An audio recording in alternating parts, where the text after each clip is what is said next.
hearts dancing time. You're one of a kind. Stars shining with us. Your fire is contagious. I feel the moon on our skin. Love glows out, love streams in. Your eyes shining through me. Light the way so that we can see. You feel the warmth of my love. Shine on and feel we're lost. Even when I'm gone, let's circle far from near and far above the flower bed. As we watch the stars, and we'll never be apart. Shine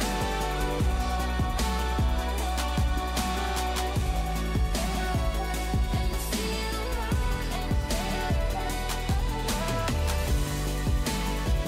that circles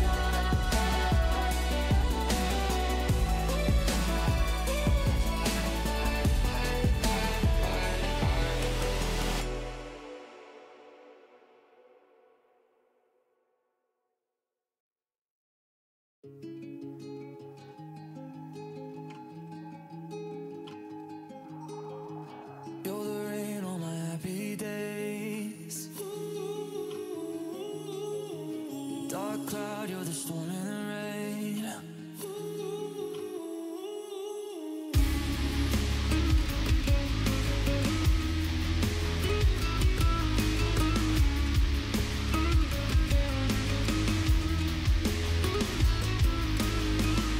An intoxicated sun, at the sunshine let me know. All my thoughts move in the darkness of pouring.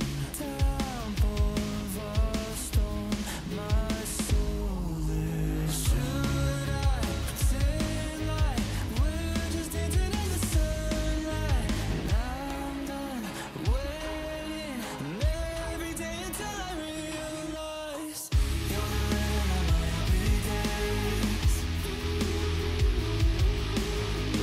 Dark cloud, you're the storm in the rain.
Hello, everybody, and welcome to week 4 of the Aegis Marauders League.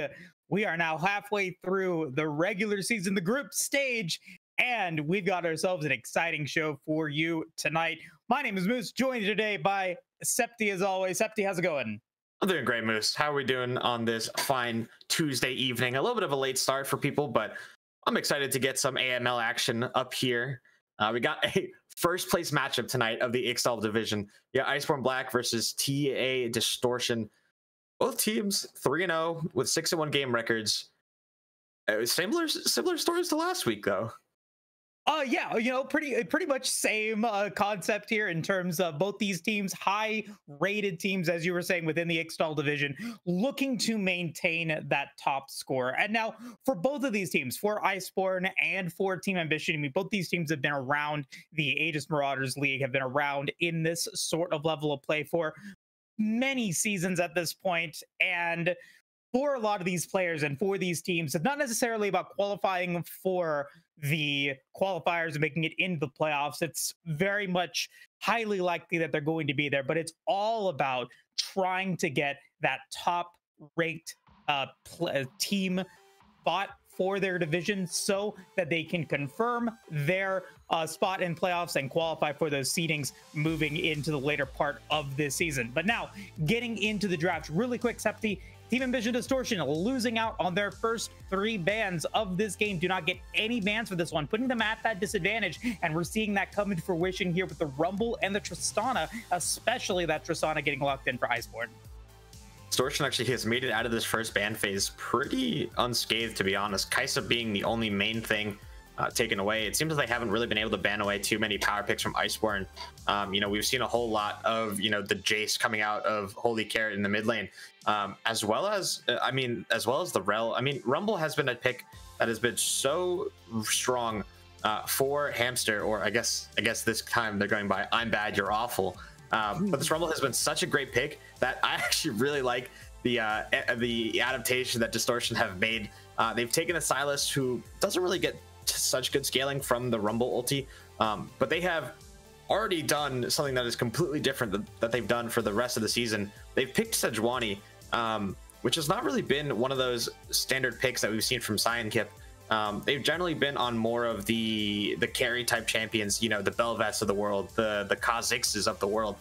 So to see them on Sejuani is going to be a little bit different this game. It also breaks that Rel flex that they took in the first phase. But Iceborn, seeing all of this dive potential onto their heads, pick the Zyra, which is a fun flex. And yes, a flex, because it can go jungle these days. Well,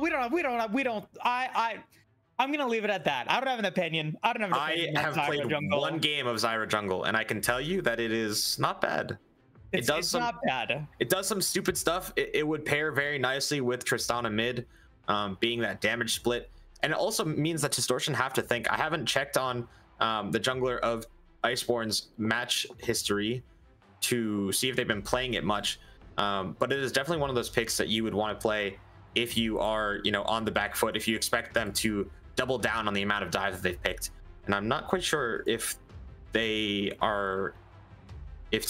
just dropped a ban or if those second phase bans are also waived. We'll get a check on that in just a second. But taking away 80 carries from Distortion, the Varus and the Ezreal are going to be taken away, which would suggest that maybe that Tristana will go down towards the bot side, just given how safe both Varus and Ezreal might be, which then in turn could lead to a potential Jace coming out from Holy Carrot, which has, again, been one of their staples this split so far. I mean, we'll find out as we get into the last little bits of these bans. We are getting confirmation that there is no ban on that second one, so they might have lost all of their bans for this particular draft. So teams, keep in mind, follow the rules. Don't do anything silly, and don't lose your bans, because you might find yourself in a really difficult position as Iceborn Black now get the Xayah as there are 4. Now, that's most likely going into the bottom lane, which would confirm to us that there's Tristana is going to be going into that mid lane. Rumble and Zyra do have the opportunity to maybe play a little bit more flexible. It could be a Zyra support, it could be a Rumble jungle, it could be a Rumble top lane. We'll find out how that is going to be played out. But overall, though, Distortion, I think, going to be pretty happy with the ADC that they do get. They get the Ashe that Zaya does have a lot of experience with, not only in the AML, but just for Team Ambition in general. So you're going to have a lot of CC now for Team Ambition to kind of pile on. You've got the Glacial Prison, you've got the Enchanted Crystal Arrow, and now you've got some potential Siege and some potential Burst with that Camille coming in. I'm really excited to see what Distortion is going to be able to bring in with this, because you do have a pretty solid, beefy 4-man lineup that could potentially win that 4v4 match pretty effectively here if they can make that happen. Let Camille do their things in the side lane. And the Sylas has now 5 amazing ultimates to hijack. Every single one of the ultimates that Iceborn Black decides has could be something that Sylas could go for. Yeah, I mean, especially with that Wukong lock-in, Cyclone, you know, not really the nicest thing you want to be taking on Sylas. Again, doesn't have that good of damage scaling, but definitely another, you know, massively fight-changing ultimate that could be taken away from the Iceborn team. But I mean, looking at these compositions, Iceborn is definitely more of a back foot style, but I think a little bit less solid in terms of the champions they have at their disposal. I think it is one of those towers that could easily fall over if it doesn't get going very quickly.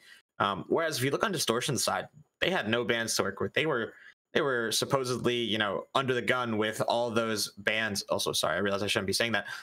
They were, you know, just really put under pressure with 5 bans to 0, and they have come out with what looks to be a very nicely formed composition. You have, you know, a lot of melees with the Sejuani. You have an Ashe that is going to scale very nicely into the game and doesn't really require too much attention, which will allow Sejuani to actually play with her melees in that Sylas and then the Camille to punish the one relatively low mobility Rumble in the top side, as well as a Tristana who has the potential to get interrupted and locked down by a whole number of abilities.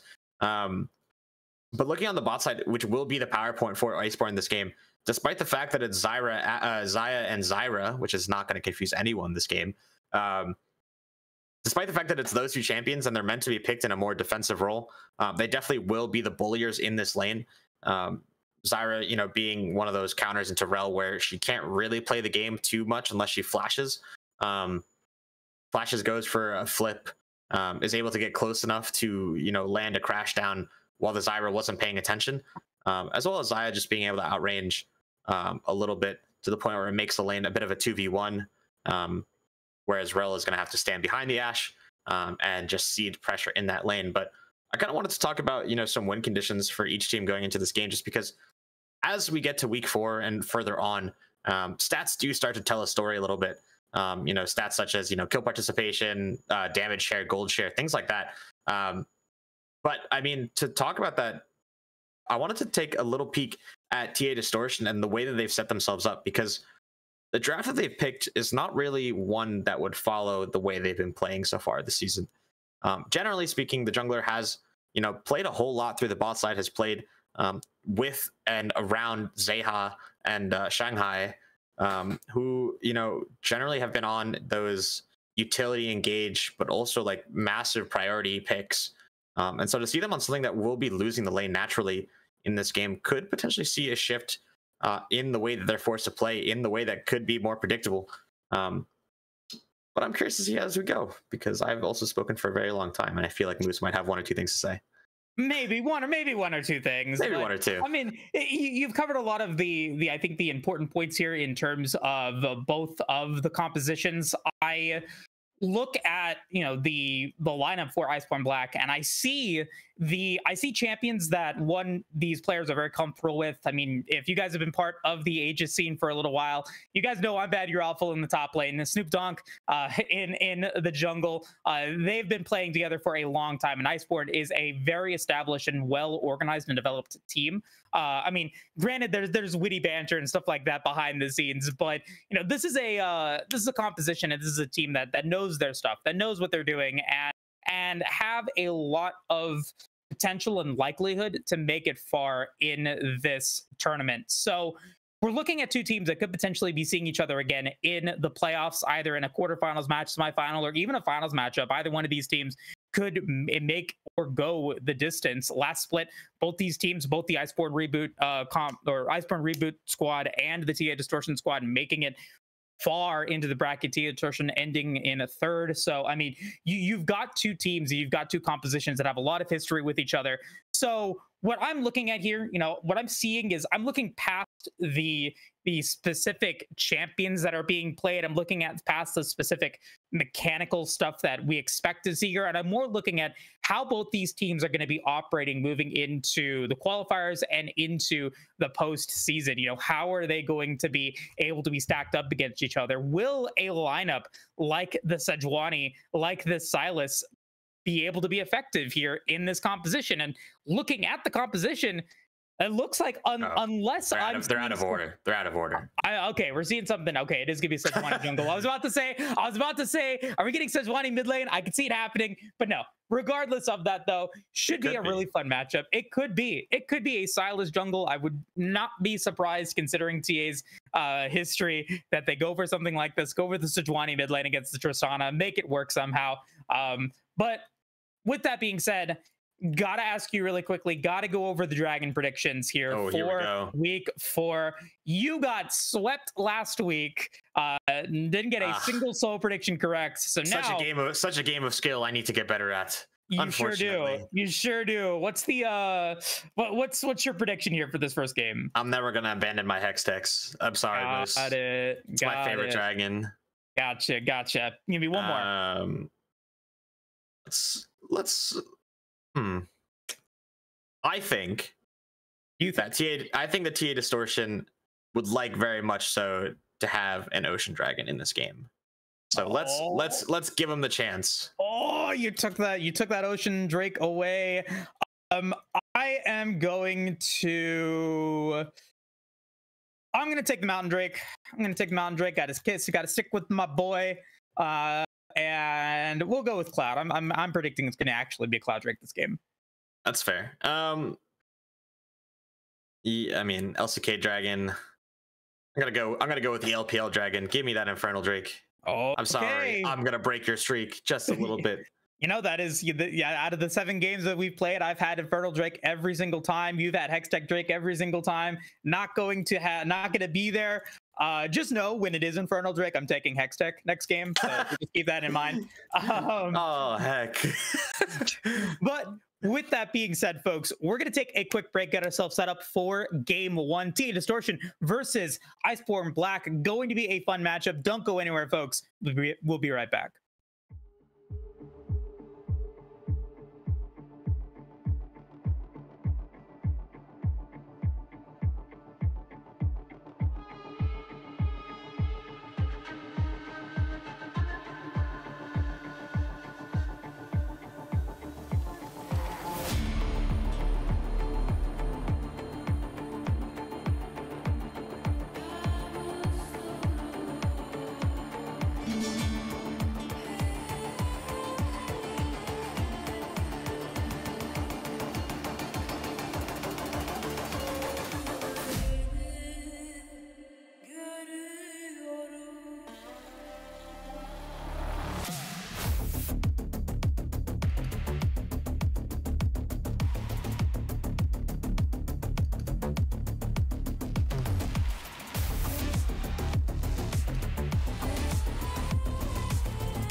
Welcome back, everyone, to the Week 4 matchup of TA Distortion versus Iceborn Black. We are in Game 1 of our slightly delayed Week 4 matchup.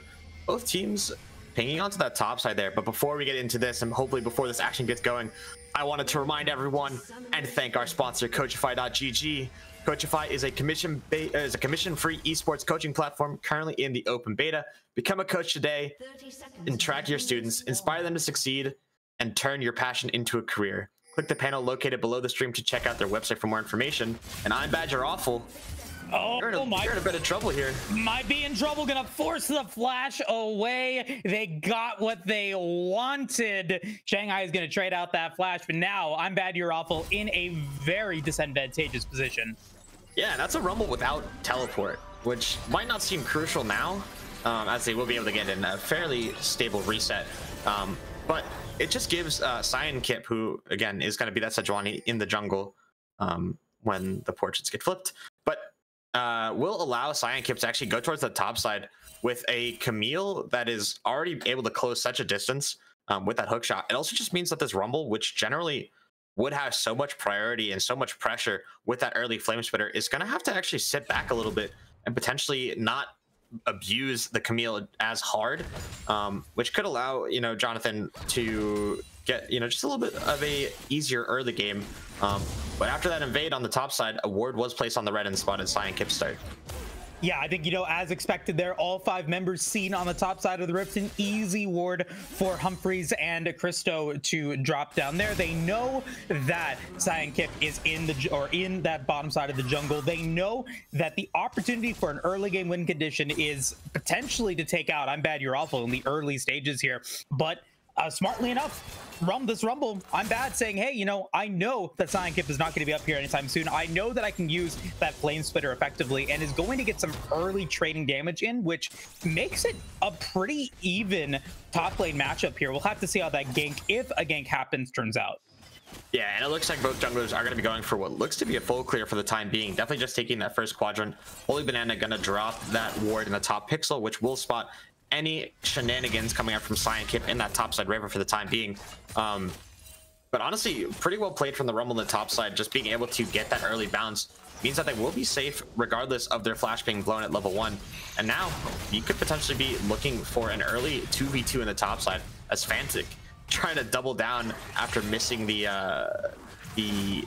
abduct, sorry, my brain for a second, onto Holy Banana. But I mean, still, that HP in the mid lane is actually very scary. Fantix with the ignite could actually find a potential early kill onto the Tristana if their bone plating is not available. But looking on the bot side, kind of seeing exactly what we spoke about. But hold on, here's the gank coming in. I'm bad, you're awful gonna get stunned to oblivion. There's nothing you can do. The ignite is probably gonna be needed, and there it is. First blood gonna go over to Jonathan on this Camille.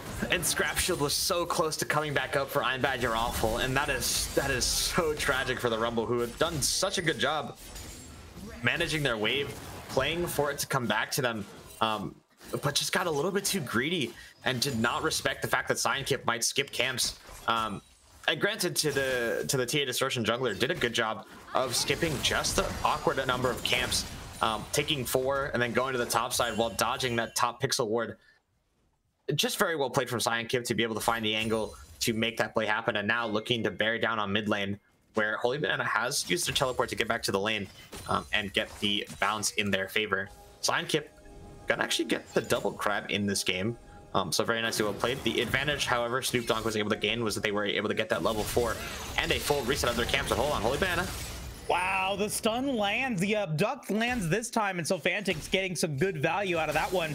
And then Shanghai is also going to make sure that Holy Banana is seen the entirety of their way back to the mid lane.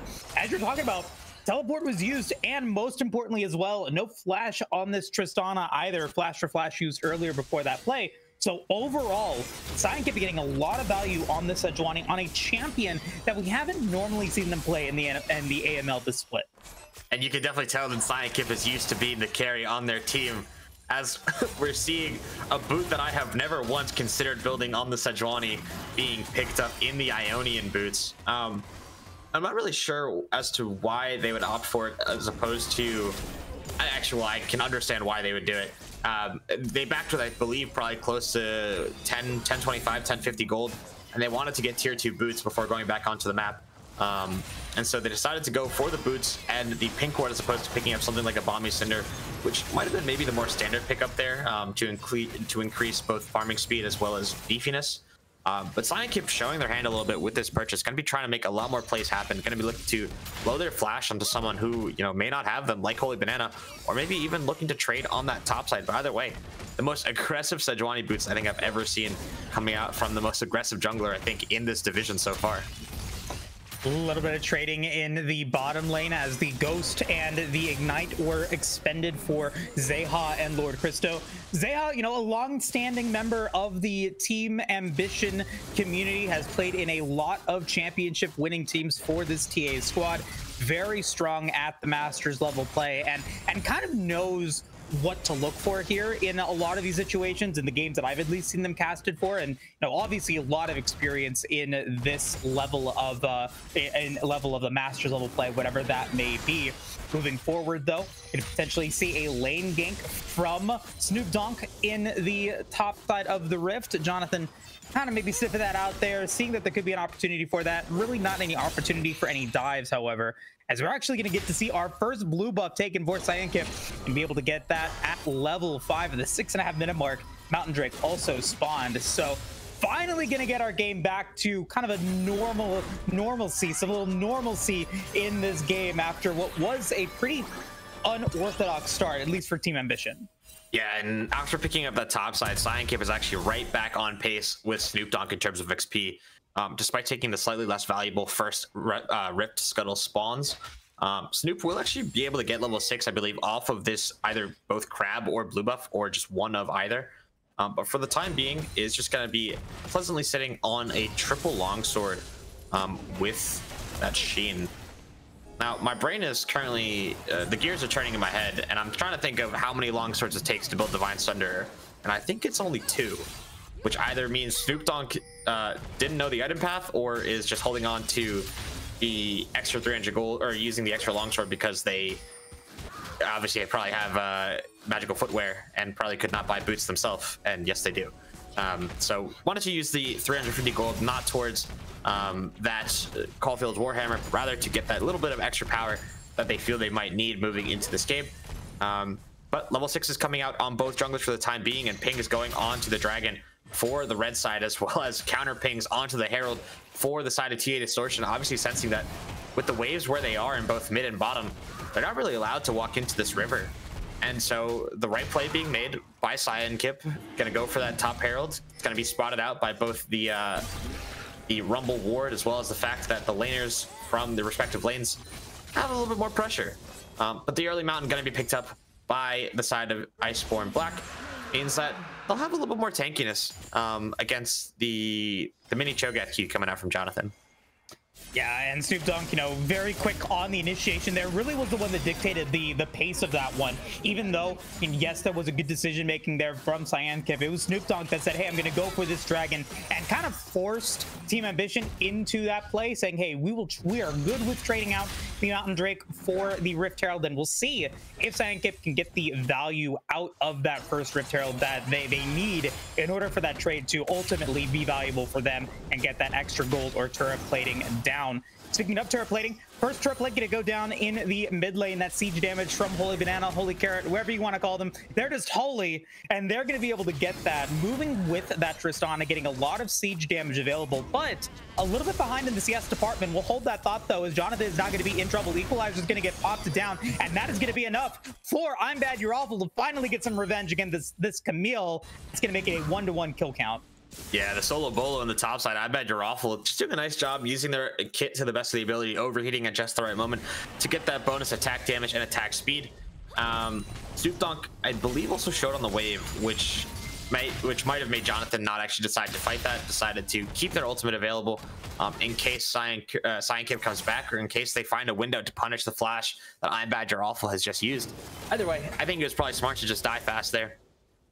You can get back on the map without sharing any more gold or XP to any onlookers that might have been looking to help on that play. But either way, looking at the top side, actually, I'm Bad You're Awful has such, I mean, it doesn't look it too much, but I feel like those items on Rumble are so powerful compared to the Hearthbound Axe as well as the Sheen. Just full pen boots and a blasting wand. Oh boy, it's a Rumble's dream. Yeah, it's a lot of damage. A lot of damage early on, especially that also with that Arcane Comet. Equalizer is going to be up here very soon, so there's a very, very small window of opportunity for Jonathan to maybe have the ultimate advantage. So overall, going to be a lot of good value there, as we could potentially be seeing a play here in the bottom lane. They are almost, I think, going to pull the trigger on that enchanted crystal arrow, but another opportunity for a play here in the top side. Trading's going to come through for both I'm Bad, You're Awful, as Jonathan is going to try to maybe bait out this play. Is going to go in for the Hextech Ultimatum, and here it is. Oh, no equalizer right now. Glacial Prism comes out. I'm Bad, You're Awful is going to go down. The Cyclone's going to be the next ultimate pop. Snoop Donk's going to make it a 1-for-1 for now, but Snoop Donk is extremely low. Not going to go for the dive. Cyan Kip will not commit to any all-in play so far. Will they make a play for it now? Will they make a stand and make it happen? Are they going to be able to make it happen? They will. Cyan Kip is going to make it a 2-for-1 special. Yeah, Snoop Dogg got a little bit greedy for the wave there. Didn't really respect the damage that'd be coming out from the Sejuani W, and an arrow going up through the top side. Maybe trying to find out if Holy Bandit was walking up to that fight. But honestly, maybe just thought they were a little bit too strong. Didn't have the equalizer available on the Rumble. And so when you're fighting down 2 ultis and an Ignite, it's a little bit hard to make that play happen. Even if you have the advantage of, you know, going second and knowing the play is coming. But I mean, ultimately, Jonathan and Cyan doing a really nice job getting that kill onto the Rumble, as well as Snoop Dogg in the end, just means that the gold lead is going to skyrocket a little bit on that top side. It's going to be 700 in favor of the Sejuani and 400 in favor of the Camille. With that finished, Triforce will start actually becoming a massive threat to I'm Bad, You're Awful, who actually overheated before that last fight, and we're already seeing, oh my god. Oh yeah, that is that Q damage, the true damage coming in, the burst is there, and the Trinity Force is now getting massive value.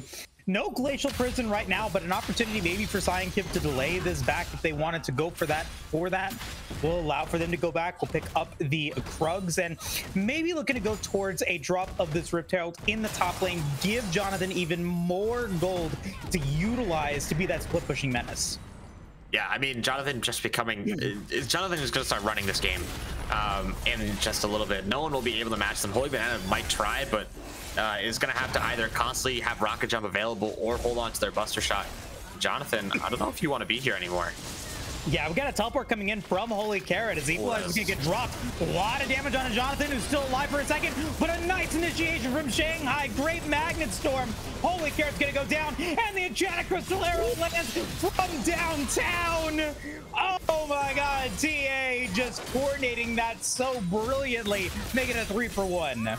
Is that Ash or is that Sova? Because that was a snipe from way downtown. Just landing a very nice Crystal Arrow onto the fight just means that it's so easy for TA to mop up the 3-for-1 play. And I mean, this is going to start becoming a problem because on the other side, Snoop Dogg was able to take away camps from Cyan, and it means as well that they're going to be able to pick up this second dragon, which will be the Ocean Drag.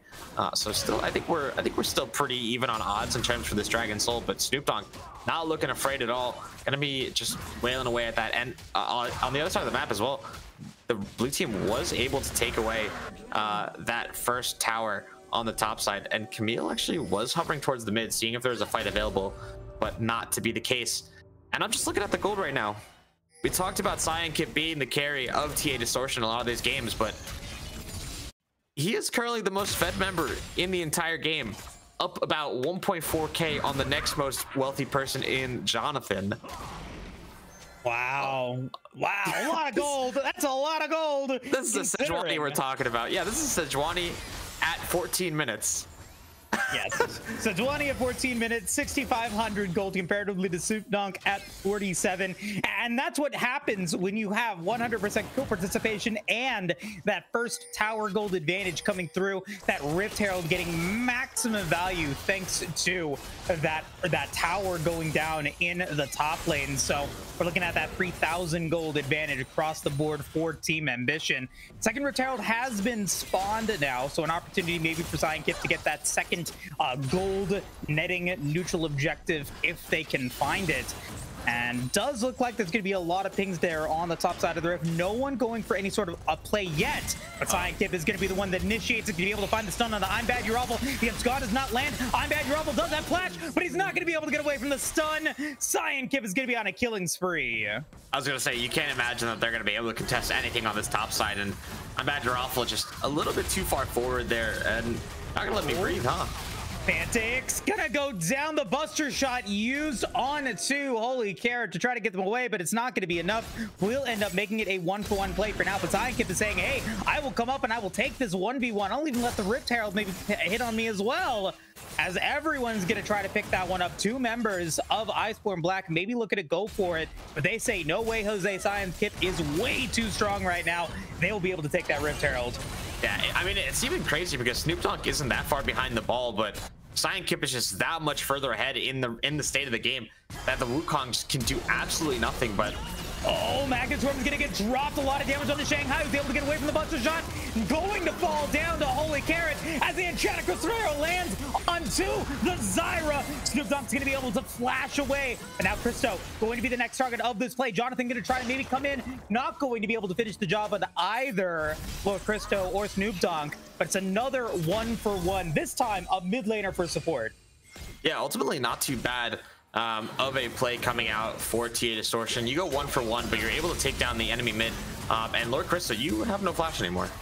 No flash anymore, but did get a nice root. Cyankip gonna be able to is gonna take about a third of their health there, but they're gonna be able to get the nice chem plant honey fruits and will be just fine. Back to jungling now. 2 items on Cyankip right now with the Evan Shroud and the Sunfire Aegis. So you're looking at a Team Ambition squad that has a lot of frontline pressure with Cyankip, Fantix, and Shanghai all looking to make Humphreys and Holy Banana's life so difficult. Yeah, I mean, Holy Banana really the only person who is allowed to go backwards.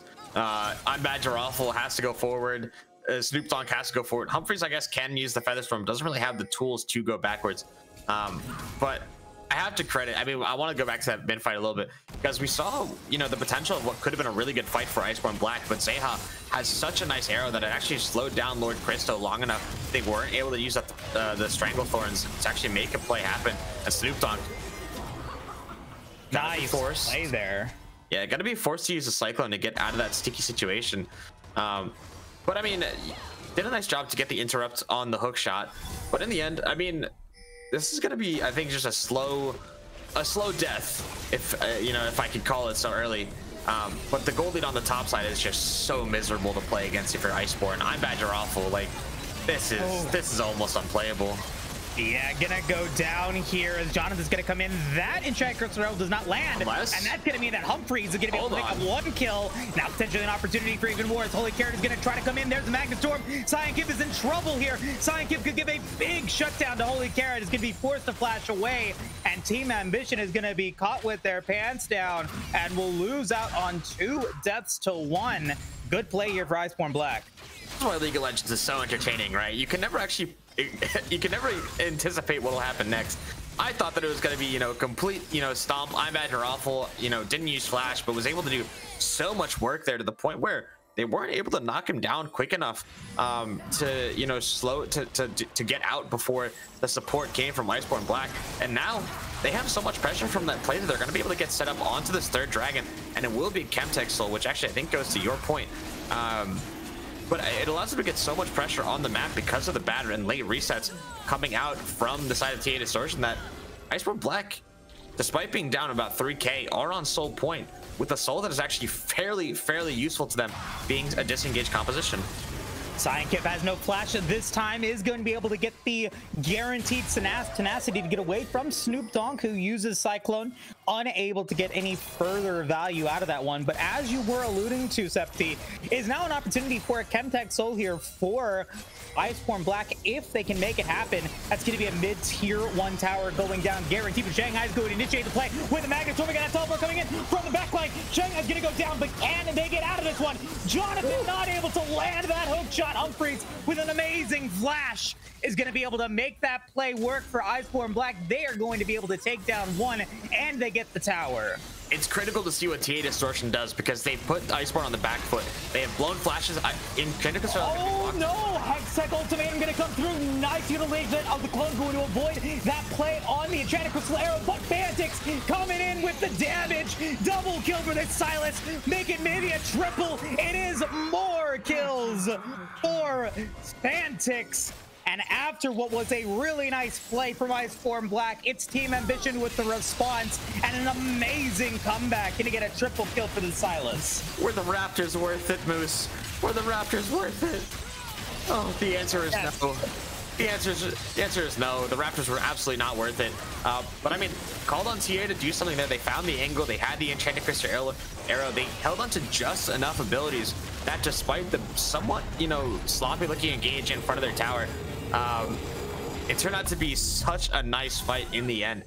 Just using so much, Jonathan holding the ulti, finding the actual Wukong, who actually didn't have Cyclone for that fight, as they had used it to try and fight on the blue side Raptors. But Stranglethorn from Lord Christo did look to be interesting, and I have just looked at items, Moose, and I understand why this fight might be a little bit hard to win if you are the side of Iceborn Black, and it's the fact that Lord Christo has a Radiant Virtue. Yes, they do. They do. What? Upon casting your ultimate, increasing your max health. I know what it does. I know what it does, and I know what Zyra does, and that's one of those 2 + 2 = fish moments right there. But I could sort of understand on principle why you go for it, but then I don't really understand why you're playing Zyra. Is sort of where my head is at, because if you're going to be forced to play defensively and you are expecting to need to have the fight last a long time, I don't think that Radiant Virtue will be the answer. It might be one of the options that you go for, but definitely not in this game when you have such a proficient champion in dealing burn damage and dealing percent health damage. If you wanted to be tanky on Zyra, you absolutely could have gone for something maybe like a Rhyalize, maybe like a Demonic Embrace, to really build yourself that defense while also maintaining some of your defense. And now you kind of just have a Radiant Virtue bot is sort of what Zyra is in this game now. Well, we'll see if they get any sort of value out of that. They haven't died yet, so I mean, they are getting that max health. They are at least staying alive in these fights, but like you were talking about, me not getting the most value that they can, as Holy Banana is going to try to get out of anything, but you can't get out of the Hextech Ultimatum. Cyankip is going to be able to pick up their 5th kill, now 5-0 and 6. Baron up for another 50 seconds here, Septi, as Team Ambition is just keeping this pressure going. The slow burn is now raging into an Inferno, maybe. Nice flash from Lord Christo to avoid the damage. Will end up taking down Shanghai, but in response, Jonathan and Kip are going to be able to take down I'm Bad, You're Off to make it a 2-for-1 trade. Cyclone is going to get used. The Snoop Dogg maybe going to be in trouble now. Can he get out of this one? Jonathan has so much adaptive defenses. Will he survive? They will. Woohoo! Jonathan will pick up another kill and make it a 3-for-1 across the board. 2 more towers go down, and that Baron buff used pretty effectively for Team Ambition. Yeah, a bit of desperation coming out from Snoop there. I understand the move though. You have 1 kill advantage already on the rail. If you're able to pick up that second one, there's a world where you can actually fight them on this bot side for the soul point. And in a game where it's looking pretty rough, I could understand the reasoning to go for that play. It unfortunately did not, turn out the way that they wanted. And so as a result, Iceborn gonna have to give their first dragon of the game. Probably one of many dragons that they might have to give if this game goes for much longer. But I mean, just looking at the bot side, right? Cyan and Jonathan are an absolute monster in this game. And I think Iceborn, with their bans intact, are gonna have to start thinking about how to knock them down as we move through this game, as we move through this series, rather. Because this duo, I mean, I said it was going to be bot focus for Cyankip, but it just seems like this jungler has such a good read on the game that they've been able to actually adapt and play for their top laner, who is an absolute monster in this game. Yeah, big damage coming in from the top side of the rift. The stat line doesn't necessarily look that pretty for Jonathan, but if you look at all the siege damage and when we look at the damage done, I guarantee you that Jonathan is going to be up there in terms of damage completed. You've got a bottom lane with Zaya and Shanghai that are just looking to support Jonathan and Cyankip in this fight. As Shanghai is going to try to go in, does have the Magnet Storm if they want to try to make something happen. Holy Bananas going to use the Buster Shot to get away from Jonathan for now. There's the Hextech Ultimatum. There's Equalizer getting dropped. A lot of damage on Shanghai, who's still alive. Great Stranglethorns, but an even better Hourglass from Fantix to be able to stay alive here. 3 very low health bar members for the TA squad, but they all survive, and it just makes it a 1-for-0 play in favor of Team Ambition. Yeah, I mean, Iceborn so close, so very close to bringing back this game in that one fight. We saw the potential. We saw what it looked like to get a fight go their way. It's unfortunate that it started with Holy Banana getting picked out, as they are one of the more DPS focused members on the team. But that Rumble ulti placed in a nice spot was getting a whole lot of burn onto the team. Just too far behind at this point, not able to create enough of a impact on the game at this point, besides adding just a big slow field onto the map with some percent health burn as well as some healing reduction. And the question is now, it's not will TA Distortion end this game? It is going to be sort of what fight breaks it open, because Iceborn have a lot of ways to kite back. They have a lot of ways to minimize the damage in a fight, and given the way that they're setting up, they actually have a fairly good hold on this river, despite that one pesky ward that has not been swept out. And with that, Iceborn should have a fairly good idea of exactly where they are, not to mention the fact that they could use an Ash or a Hawk Shot whenever they would like. Pings are going to go down. The Empowered Vision Cone going to do a very nice job. Cyankip going to pick up some very nice vision score from that. Lord Christo going to have their bone plating. Okay, they're bone plating procs on this Zyra. Cyankip gonna come in with the Glacial Prison coming out as well. There's the boom, and there's Zaya gonna be able to pick up their first kill of the game, if you can believe it. Shut down onto Jonathan though, as it is gonna be Snoop Dogg taking one out. Big damage though, massive damage coming out from the Team Ambition members. 4 of them die, and Zaya gets a triple kill with a big burst of damage. Fantix and Jonathan go down, but only Holy Banana survives. If I'm mistaken, that was the Fantix Stranglethorns at the end there. That did a whole bunch of damage to the team of Iceborn Black. But I mean, that's exactly what you want if you're Iceborn. It doesn't matter if you're losing the fight, because you'd be losing them anyway if you took them. But the fact that you're able to trade back kills, you're able to find bounties. Zaya was able to pick up a bounty from Silas in that fight, an extra 400 gold in their favor. As it looks like TA is going to allow this Baron, I believe Zaya griefed them a little bit by autoing that one extra time. Oops, it's fine. Jonathan has the Baron buff. Fantix didn't need it. Anyway, the fact that you're able to pick up any gold in trade for losing a fight is totally worth it. You may be down 10k, but that 10k is becoming less and less valuable as this game goes on, to the point where TA can only build so many items. And I know that point is, a little bit far away, probably around the 70k mark. But TA is only about 14k away from that. And if, Iceborn are able to slow this game down enough to be able to start picking up those last whispers on Zaya, which is already being able to finish their Lord Doms thanks to the shutdown they were able to receive. The Holy Banana looking to try and get what I believe to be a Lord Doms as well as their next item. And Wukong building towards what will be that... my brain is not working. What will be that Death's Dance, sorry. Just picking up some crucial items. I'm Badger awful picking up a Zhonya's Hourglass, which will allow them to survive maybe a little bit longer on that engage, be able to use that Flame Spitter a little bit longer in these fights. And now we're seeing what looks to be a fairly strong hold coming out from Iceborn. That is until Jonathan and Cyan meet up. Yeah, hold that thought though, because Snoop Dogg does not have clone now, so can't go in with that Cyclone for a couple of seconds, which does allow for TA to move in a little bit. The minions are now there, and the tower is close to going down. There's the Cyclone. There's the damage on the Zaya. Zaya is so low, and Zaya goes down. What a play from Snoop Dogg coming in, being able to initiate that one. Jonathan will be able to get a little bit of damage on Holy Banana, will be able to take that one down. The towers do not fall. Team Ambition flounders here at this fight. Can they clean this up though? Fantix is very scary now. At level 16, is going to get rooted by Lord Christo. Trying to be able to come through. Is going to flash forward. Going to try to get any damage down Humphreys. As Jonathan's going to be able to take down I'm Bad, You're Awful. This is the play. The Feather Storm comes out from Fantix, but unable to take down Humphreys. Fantix is at 1 HP. Cyan Kip is extremely low, and Team Ambition not able to pull it together will end up giving some big gold over to Iceborn Black. All that for 3 for 2. It actually, Iceborn might be able to get onto the map. Actually, probably not. I was gonna say they might be able to get onto the map fast enough to pick up this Chemtech Soul, but they're gonna be too low. They have to go back and get HP. And now with that reset, it's gonna be TA Distortion that going back out onto the map. They have a fairly good idea that Iceborn is not doing this dragon, so no rush from them. But we saw the potential. We saw what looked like such a nice engage coming up from Snoop and the follow from Humphreys and Lord Christo to find that play onto Zeha, who unfortunately I think missed the Crystal Arrow as well as didn't have the flash available to reposition themselves.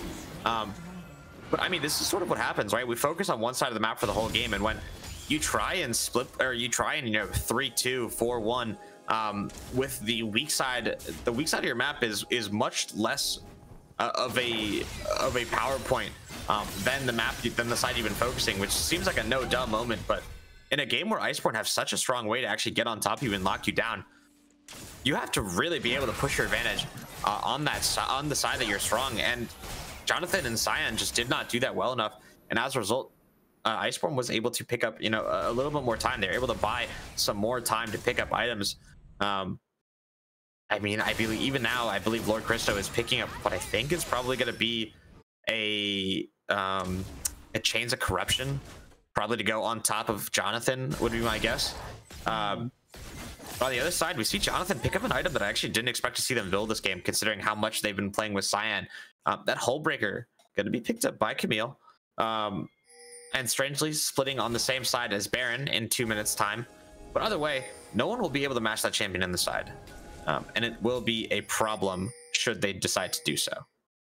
Yeah, the Anathemas changes you were talking about, most likely for Lord Christo, would be an opportunity to be able to take away a little bit of that CC if they can find it. But we'll have to see if they, or damage, I should say, as well, if they can find it here. Nice hawk shot from Zeha. Is going to be able to see the Snoop Dogg and Lord Christo are in the area, so they're just going to take some jungle camps away. As Jonathan now with that Hull Breaker buff, going to be able to buff up those minions and be a threat to potentially take down that tier 3 tower in the top lane, or maybe even in the bottom lane come the Baron play in a minute 22 if they want to do it. But it does look like Team Ambition are looking to siege here. They have got a 1-3-1 push play, and they are looking to be able to get these towers down. If they can get these towers down now, it could be an opportunity for them to potentially open up this base either with Baron or to just end the game if Iceborn Black is not able to stop the siege correctly. First tower going to go down in the bottom lane. As all the Bananas going to be down there, being the best sieger, or siege defender, I should say, for Iceborn Black. They're not going to be able to get that inhibitor yet, but that tower does go down. Humphrey's also easily able to clear out those minion waves. But now we're going to get to the power of that Hull Breaker. Jonathan obliterates that tier 3 tower in the top lane. That is both side lane towers down, and now potentially an opportunity for Team Ambition to get the final inhibitor down in just a second. Will they be able to get it correctly? Will they be able to end the game with Fantix picking up that Zyra ultimate? Cyclone's going to come in from Shanghai. That's going to be the Enchanted Crystal Arrow landing in on Snoop Dogg. Going to try to be able to do what they can. They can't finish it. That's going to be Fantix coming through with their own Strangle Thorns. Christo is going to be the next target to go down. And after a pretty long siege, finally opening it up, they will take game 1. Team Ambition with the ace and with the win here in this first game. Yeah, it was just a culmination of all the efforts throughout the game. We saw that no one was able to match Jonathan on the top side. We had the potential, rather, of the top laner of that Rumble trying to clear the wave against Camille, but to no avail, as Jonathan just did such a nice job in this entire game. Cyan Kip as well, but in the end, just a very nicely well played game by TA Distortion. They knew their win con, they knew what pressure point to push, and they were able to actually pick up a very convincing win on their seatmates on the table.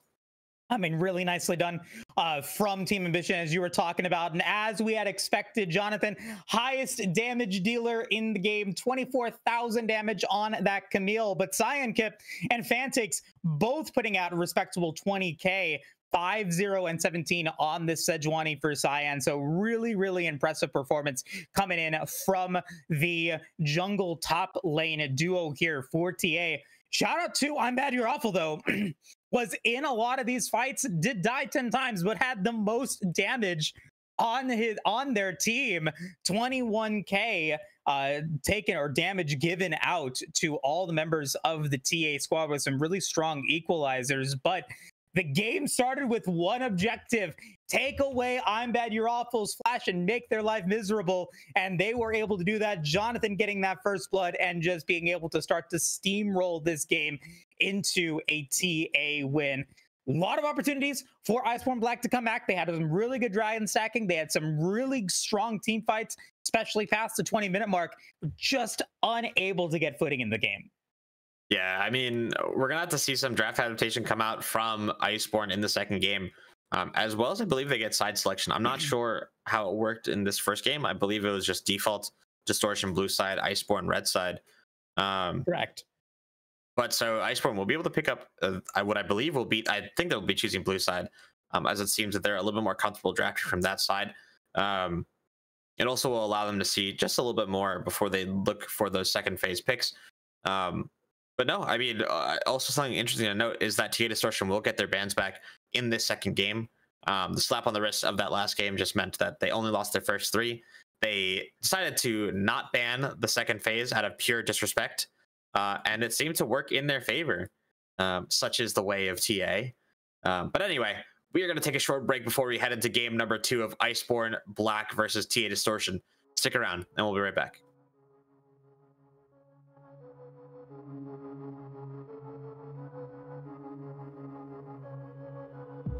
I lied awake for days, counting all the ways I died. Everything I couldn't save, buried down, still half alive. It's got me crawling in my skin, but no one's coming out to hold me close. Pouring out the gasoline, yeah, I've been making friends with all these ghosts, and I got nothing left to lose. Fight to the future.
everything goes on. You were staring at the window, and I said, I wanna take you to the sea. And when I'm better, we'll do everything. I gotta stop making promises I can't keep. But if I was gone tomorrow, won't the waves crash on? Is it selfish that I'm happy as we pass the setting sun? Someday I'll be overcast, but you won't have to cry, 'cause we'll do the grieving while I'm by your side. I said, don't try to make yourself remember, darling. Don't look for me, I'm just a story you've been told. So let's pretend a little longer, 'cause when we're gone, everything goes on.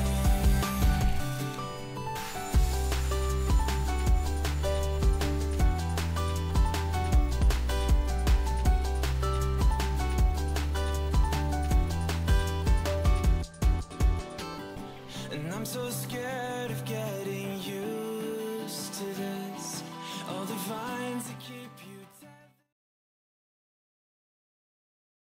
Welcome back, everybody, to the Aegis Marauders League Week 4 matchup. Team Ambition Distortion dominant in their first game against Iceborn Black. I wouldn't say that it was never in doubt, but it definitely was a very strong performance from the Team Ambition squad.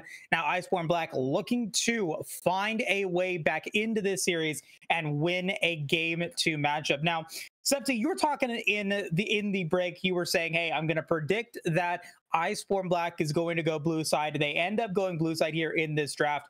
What's the reasoning for that? What do you think they're going to be looking for here in this game?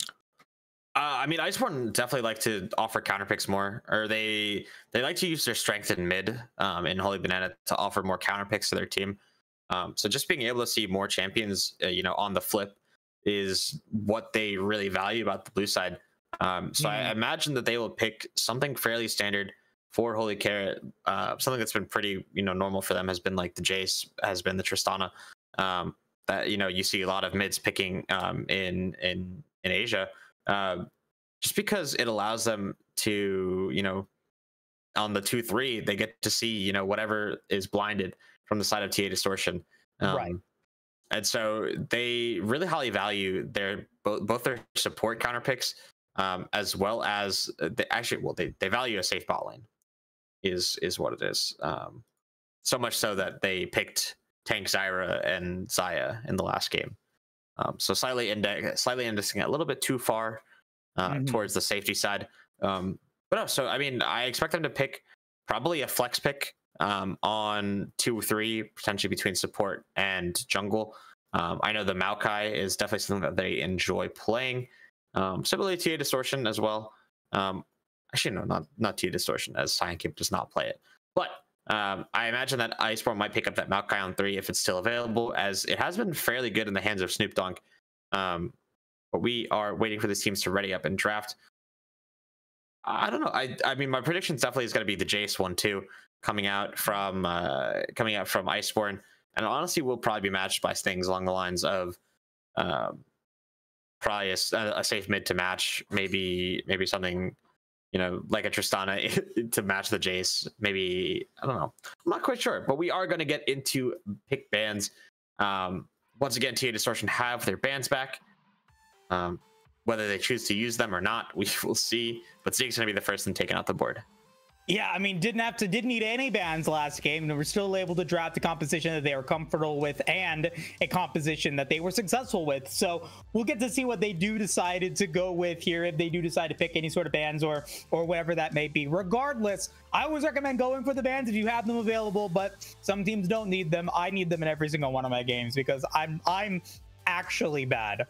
And not awful, but definitely need whatever advantage or whatever, opportunities that I need to make that happen. And we are going to get no ban once again from Team Ambition Distortion. So looking like another opportunity for them to maybe challenge themselves a little bit. Maybe they say, hey, we don't need to ban anything out here. Let's play as though we want to give Iceborn their best. We want to let them play whatever they think that they're good at, and then we're going to be able to draft around it, whatever that may be. So we'll look to see what that looks like as we get into this one. As you were talking about now, the opportunities for maybe going for a Jace B1 are on the table, Tristana B1 on the table, Maokai B1 on the table. All of those S tier picks that we potentially could have seen banned out are going to now be available. Yeah, that's actually going to get taken away by Iceborn. But something I want to talk about a little bit is, while this is, I guess some people might think of it as BM for Distortion, you could also see it as they've done prep as to what the most likely picks will be from Iceborn if left unbanned, because they were preparing to go into this game with no bans. So they might just be, expecting to see something out of Iceborn if they don't ban anything, and have some answers readily available. It also makes Iceborn think, because when you get to this first pick, you will have a whole bunch of options available, like the Jace, like the Kai'Sa, like the Rel, that you were saying before, and Iceborn kind of instantly lock in that Kai'Sa will make me completely throw my initial draft strategy out the window. But Distortion, I think in the past, have picked up things like Nautilus here as a potential answer. Varus as well, another very good answer into that Kai'Sa. Outranges just a little bit, as well as can lock her down. But there are a fair amount of things available. And something that I want to note is that TA Distortion often will pick a champion like Rel that can go towards the jungle, but Seraphine is going to be something we haven't seen out of this team yet. Yeah, going to be something a little bit different here for could be Zeha, could be Shanghai, could be Fantix. Any one of those players could decide to go for the Seraphine if they decide to go for that one. But does pair nicely with some specific champions. Could potentially see the Rel or the Nautilus coming in from Shanghai. Could potentially see that Wukong. Anything that could give TA the opportunity to extend that encore range and give them more value out of that big ultimate. The Rel is going to be the choice here, with the Nautilus being hovered for Iceborn Black. Nautilus Kai'Sa, we have seen in the past in the AML, just so strong in being able to allow the Kai'Sa to do what they need to do, not only in the laning phase, but also in that team fight stage. That jet charge of providing so much utility, being able to get that point and click CC is super valuable. And the Jace is going to be the lock-in for the B3. So you still get that prediction correct, Septi, that Jace is going to be something high priority for Iceborn Black. And my bold prediction now is that we could potentially be seeing a Maokai here B4, or something more CC oriented to allow for that poke damage to be really effective in the second stage of this pick ban. I mean, you're going to be the lock-in, and I think that will most likely be going to Fantix. Just a fairly decent matchup to the Jace, can close the distance. We'll get a little bit harassed in the early game, but we'll scale into being a side lane monster come the mid to late game. But yeah, I think you're absolutely right. I think TA Distortion are gonna just no ban again for the second phase. And I mean, Iceborn, if I had to guess what their last two picks are gonna be, I would say something along the lines of probably maybe Aatrox Maokai would be my guess as to the last two. Because it seems that Distortion are giving them the vacuum to pick whatever they want. On the other side, Distortion are going to be looking to, I think, pick up a strong jungler on 4. And Iceborn know the same thing. They know that this Rel is not going to be going to the jungler. And I know I said it last game that I was surprised that they picked Sejuani, but there's a difference in carry potential between Rel and Sedge. While Sedge has the big ultimate available, she also can play a whole different a whole bunch of different ways. She has the damage to back up her health and her tankiness, and can actually be a carry in some games despite that. Pick is too good. The pick is too good. Oh, TA Distortion we know the Maokai is gonna be here. That's too funny. Very funny, very funny. The Maokai, which we were predicting was going to be something that was going to be available. Yeah. They said, no way, Jose. We know that we could pick at R4 without just make the game too easy for us. Oh man, I'm sure that somebody there. I'm upset. I wanted to see if I was right. No, I guarantee you that everyone was foaming at the bit trying to get that Maokai on their team, but instead we're gonna get Kindred. We're gonna get the Kindred jungle. So now we're gonna be able to get to see Sai and Kip on a carry jungle champion, something that, if allowed the opportunity to get ahead like they were able to in game one, could just obliterate any sort of chance that Iceborn Black has at winning this game. And Distortion have actually set themselves up nicely for a Gwen pick here. And Iceborn actually find it, they sense it coming too, because Renection is a really good matchup into the Gwen should they decide to go for it. Aatrox, not really one of the best ones because she does have that Hollowed Mist that she's able to hide in while Aatrox throws the first couple of Qs. Probably going to be an interesting answer. I'm surprised that they didn't go for the more AP heavy option in Gragas. Although, you know, the Poppy charge as well as the ultimate do offer a similar you know, expulsion Yep. of people from the Kindred ultimate.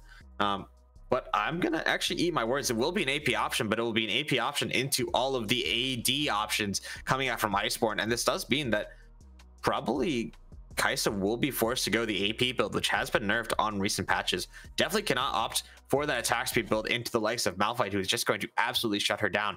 But I do like this pick a bit coming out from TA Distortion. It's going to be a little strange seeing Slappy Joe on a tank. Or sorry, well, Slappy Joe is the same person. But it will be a little bit weird seeing Jonathan on a tank. Just because I don't think they've played a single one this season. They've played everything under the sun except the tank. They played some Aatrox, Quinn, Gwen, Azir. There's even some moments where they went mid. They played Jace and Vlad. Yeah. But I mean, it could work in this game. It could work in this game. And this is the shenanigans that are afoot. These are the shenanigans that can be afoot here in these regular season matches when there really isn't a, like, yeah, it would be nice to be able to confirm that qualifier spot, but Team Vision Distortion not worried about it. They're saying, hey, you know, it doesn't matter if we're going to be first seed or eighth seed. We're still going to be able to find a way to have a good playoff run here. And you know, now with the Malphite coming in, we could still potentially see a lot of changes in where players are going. Could very easily. I mean, there is a reality where the Yone does go top and Malphite does go in the mid lane, and we've got, you know, Seraphine support with a Kindred ADC and Rel jungle. Like, there's options that are available. So nothing is set in stone until we actually get into the game. But with that being said, though, taking a look at these drafts in general, Iceborn Reboot, they do have a lot of potential damage if they can get that early, you know, that early part of that team fight in their favor. If they can find somebody to lock down with that depth charge, if they can separate the rest of the squad and avoid any sort of wombo combo potential from Distortion, they have a chance to be able to win these team fights if they can find those picks. But if they go into this as a straight 5v5, I don't think they have the damage to make it happen. I think the Team Vision Distortion will just obliterate them with the massive damage that they can put out. Yeah, I don't think they're actually allowed to go first, Iceborn, which seems a little weird, or I don't think that they'll be possible for them to go first. I think that TA Distortion will just always have the go button available. They'll always be able to, you know, close the gap. Because the only person with range on the side of Iceborn is the Jace, and I guess the Kai'Sa when she goes for that AP build. Curious to see what variant of it Humphreys will go. I know a lot of people have been opting for, I want to say it's like Static Shiv into maybe Ludens has been the pick that people are going for, which I could see being pretty okay in this game. The only issue is that, you know, you don't really have that tread, you don't really have that attack speed to knock down the likes of Malphite and Rel. But I feel like you don't really have the option in this game to, you know, pick the build that you want to go. Because I think that Iceborn need to play for the poke advantage if they actually want to stand a chance. And even if that's the case, Distortion have a Seraphine, so the poke is not really going to be lasting too long in the health bars of TA. It's going to be too strong. Yon actually being locked in on the top side. Yeah. Ooh, I'd never actually thought about that. Yeah, I was telling you, Septi, anything can happen, and I was like, I'm thinking, is Yone gonna go topside here? Fantix plays the Yasuo. He probably feels comfortable with the Yone, and I think that could potentially be an option here, unless they go for any sort of trading shenanigans, whatever it may be. So it's really difficult for us as a caster to say, huh, they're actually going to go top lane, or huh, they're actually going to go mid lane, because we don't know until we actually get into the spec delay. But either way, going to be a fun matchup. And I think we've covered a lot of the bases here for this game, regardless of where the lanes go.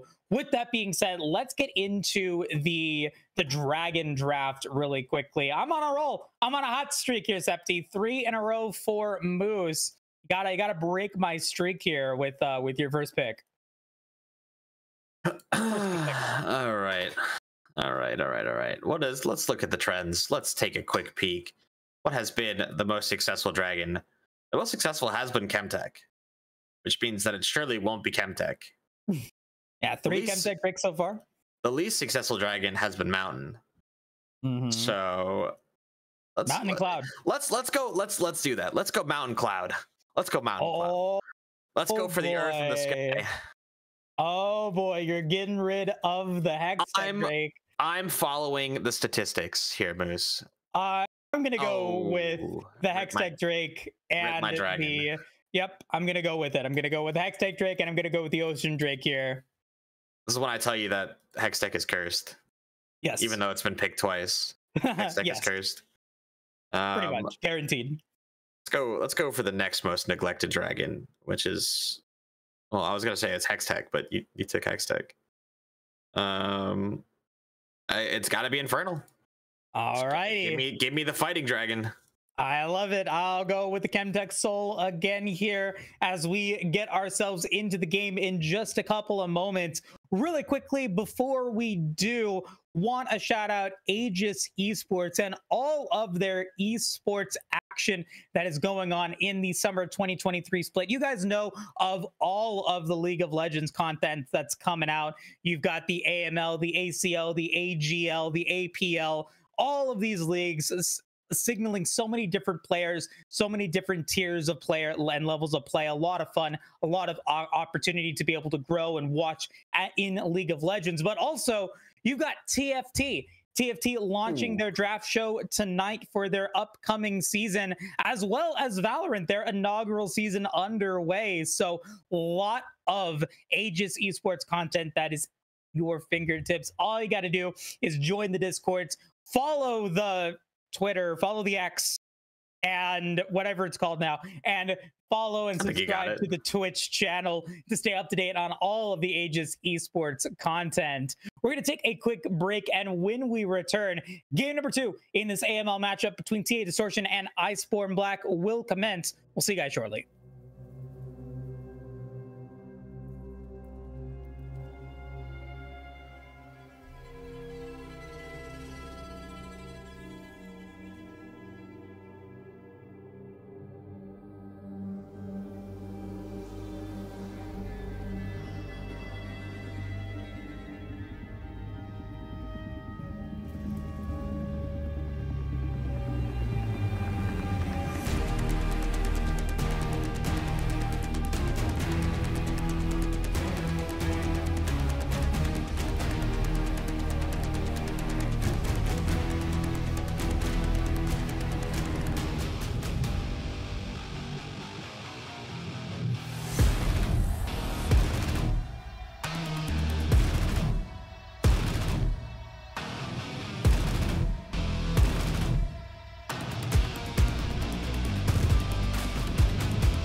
Welcome back, everyone, to the AML Week 4 matchup. I definitely didn't do this intro twice, forgetting what time we start the cast.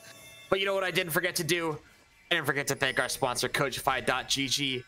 Just to remind everyone, Coachify is a commission-free esports coaching platform currently in the open beta. Become a coach today and track your students, inspire them to succeed, and turn your passion into a career. Don't forget to click the panel located below the stream to check out their website for more information. And TA Distortion, they will not let me rest. They want to go for invades all the time. All the time. As a 5-man death squad, they are going to get that ward on the red buff guaranteed. But they're not looking for wards here, Septi. They are looking for kills. We'll see if they are able to find anything. They don't see anybody, so they'll lose out on needing that early flash like they were able to get in game 1. I think I'm Bad You're Awful had a little team talk between games saying, guys, I think they might go for an invade level 1 again. Let's make sure we ward and don't lose our flashes, because I can tell you it's not fun. But anyway, they might not have seen anything from TA Distortion, but they definitely got a very high quality ward on those Raptors. We'll see Snoop actually show on that ward in just a second when I believe they will start the Raptors. For the time being, the top side will get spotted. Yon will cross the ward, and Poppy will start the red buff. So everything pretty standard for the time being. I'm curious to see what Snoop's path will be in this game, as Jonathan is going to have gone to the mid lane here. We did see the individuals take the champions. We saw Jonathan take the Yon, and we saw Fantix take the Malphite. But they did just go to the lanes that, you know, at least I expect them to go to. I would have liked to have seen a Malphite mid maybe, but definitely not going to be the option today. You know, it might have been a chance. There might still be hope. Now we might see a lane swap here. If you take a look at the summoner spells for Team Ambition, not 1 TP, not 2 TPs, but 3 TPs. And Zaya's gonna lose a flash, and 3 flashes used in total. First blood going against Zeha, as that's gonna be Humphreys happy to take that easy 400. Yeah, that's not how you want to start the lane if you're playing the Seraphine. Luckily, as you said, they have the teleport, but look who's here to punish the fact that they've already been able to blow in the flash from the Seraphine, and it will be Snoop Donk who actually has decided to not go for this as hook lands. Ooh, Shanghai gonna get rooted here, but gonna be fine. Should be able to get out of this one, but now Jonathan may be in trouble and be forced to use that Soul Unbound to get away from the gank from Snoop Donk. But very aggressive start here for Lord Christo, and Humphreys getting a lot of pressure here onto Shanghai. But hold that thought, as now Cyankip is in the area, maybe looking to make it a play for Team Ambition. Shanghai and try to get the crash on, is going to be able to land it on the Lord Christo. Christo in trouble. Christo's going to get ignited, and Christo might fall, but not before Shanghai. Shanghai's actually going to survive. Cyankip trying to pick up the kill, gets the double kill, and gets the flash out. Massive performance play there by Cyankip, once again showing us the carry potential of this player. Yeah, Cyankip made the nice roam down as a similar farm to Snoop Donk, but Snoop has decided that they will hunt the Kindred with no flash. Cyan in trouble, did not get the hit by the stun, but Cyankip is going to get shut down anyways, and that's going to be a good play there to stop the aggression that Kindred could have brought. It's not the end of the world. Cyankip gets a free base, and a fairly quick one at that. But I mean, they'll pick up the bow, they'll try to go towards the top side, but I don't think they'll be able to get their mark, as priority in both mid and top make it so that Snoop will be able to cross this mid lane pretty freely. And Cyankip has realized that and started to go back towards their bot side. But just talking about that bot side, that is a massive recovery play coming out from Sion and Shanghai to find kills onto Humphreys and Lord Christo, who had both blown their flash for the play. And now we see the wave going away from Zeha and Shanghai, and Cyankip is going to have to come down here and actually do something about this, because while it may not look like it, this Kai'Sa is actually very strong for the time being, and if they get engaged on again in the current position, it could spell a world of hurt for Zeha, who is just sitting on their starting Doran's ring. And Humphrey is going to look to try and thin this wave just a little bit. Lord Christo as well, just letting it come in, so for the time being I think they might just try and freeze it, but this wave is a little bit too big.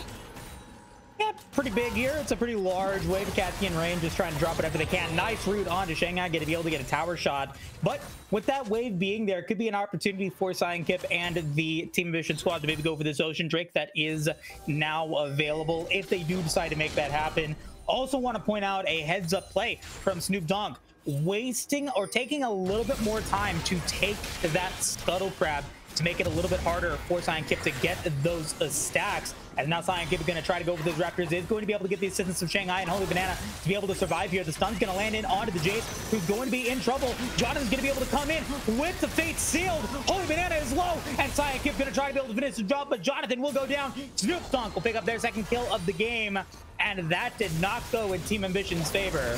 Yeah, you have to guess that Jonathan did not have the E available to actually unlock themselves from their soul. Otherwise, they could have actually been in a fairly good spot there, but having to, forcing themselves to commit while using the Fate Steel just meant that they were not able to disengage from that fight. So very nicely well coordinated play from Snoop Dogg as well as Lord Christo to pull the Yone off of the mid laner for Iceborn Black. Just means that they're able to come out of that with a 1-for-0 play. And honestly, look at this gold lead already. It is a 1k gold lead for the side of Iceborn Black in this game. And I think most of it is going to be split probably between the AD carry as well as the jungler for this respective team.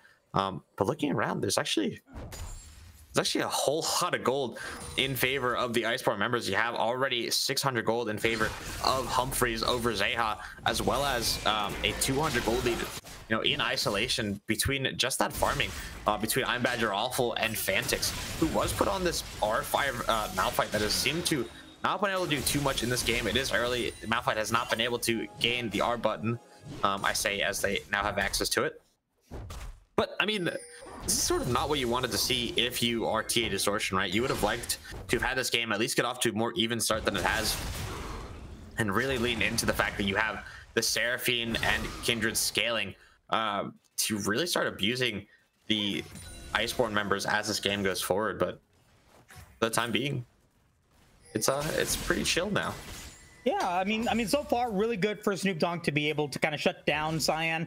Not really seeing a lot of aggressive plays from Cyan like that have been successful, right? They were able to get that double kill, but not able to find a value out of any other plays. And now Cyankip is going to come in, does not have the Lamb's Respite, but Jonathan is going to be able to survive here as Humphreys does disconnect. We should be getting a pause. I think, nope, is actually still alive, is still actually connected, so never mind, no harm, no foul.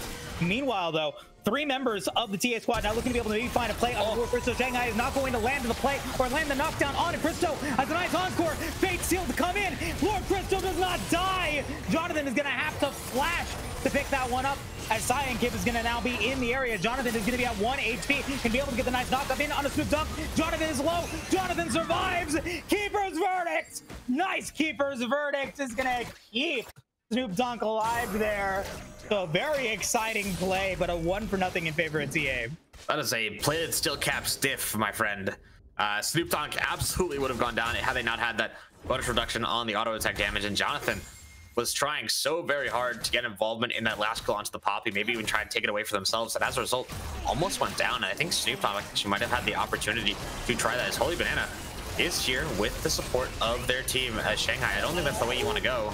I don't know if they can find a way out of this one, as I'm Bad You're Awful will take 1 kill, and that's Holy Banana for the second. 2 kills for the Iceborn squad and a Rift Herald as they continue to excel in the early game. Yeah, I think TA might be riding a little bit high off that last game.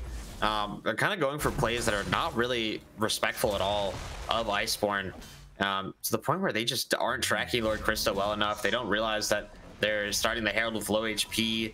I'm Bad Giraffe has, had such, pressure in this lane that Fantix has not been able to do anything, and now the Malphite has no mana. Gonna use the Unstoppable Force. Sorry, has enough mana. Has enough mana, I should say.